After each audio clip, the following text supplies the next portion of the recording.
कम। उपदेश का मतलब समझाना। राम राज्य से हमको कुछ सीखना हो ना सीखना हो, त्याग दे। भाई के लिए अपने शासन प्रशासन को त्याग दे, वही राम है। और आज के वर्तमान में तो गद्दी के लिए भाई को त्याग देती। वो रामराज अलग था। कौन सा रामराज? राम राज्य में जरा विचार करना, राम जी भरत जी के लिए गद्दी त्याग देते हैं, और वर्तमान के भाई गजब के हैं, अपने भाई को त्याग देते हैं। भाई को तो छोड़ो, लोगाई को त्याग देते हैं। हाँ, अरे ठीक है, भाई के चक्कर में नहीं, लोगाई के चक्कर में लोग त्याग देते माँ बाप को। अब बताओ चाहते हो है? वो लोग राम राज्य चाहते हैं। अरे भैया, राम राज्य तब आएगा जब हम राम जी के जीवन पर चलेंगे। राम जी का जीवन है, आहा हा, भरत जी के लिए वनवास ग्रहण कर लिया। प्रभु श्री राम 14 बरस वनवास को चले गए, भाई के लिए बलकल वस्त्र धारण किए, गेरुआ रंग के कपड़े पहन लिए, जगह जगह प्रभु श्री राम भटकते रहे, लेकिन कभी भी एक बार ये नहीं को साहर्ष गए। मेरे पागलों, राम राज्य तभी आएगा जब हम लोग भी माँ बाप की बात को मुस्कुराते हुए मानेंगे, जीवन में उतारेंगे, तभी राम राज्य स्थापित हो पाएगा। ढक्कन को खोल दो, बोतल को उल्टा कर दो। हाँ जी या ना जी? बोलिए।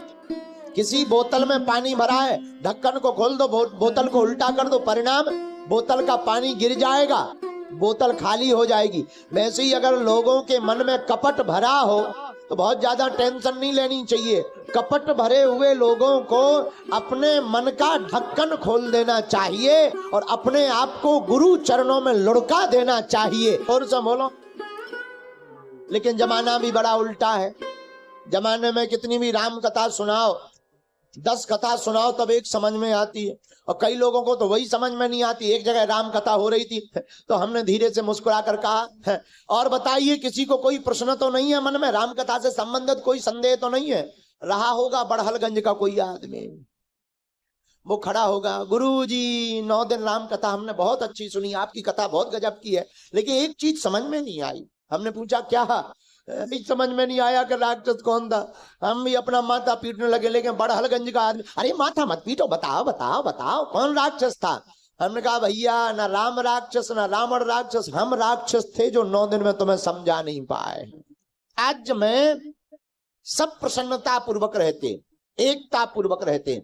राम राज्य में सबरी कामा पर उठ करके हम सब हिंदुओं को एक होना पड़ेगा, और जब हम सब हिंदू एक होंगे तभी राम राज्य आएगा। बोलो जय सिंह की ठटरी भर जाएगी। और जितने ये चिल्लाते हैं, रामचरितमानस को जितने ये फाड़ते हैं, इनकी भी ठटरी से भी करके भारत में एक बार फिर से राम नाम की स्थापना हो जावे।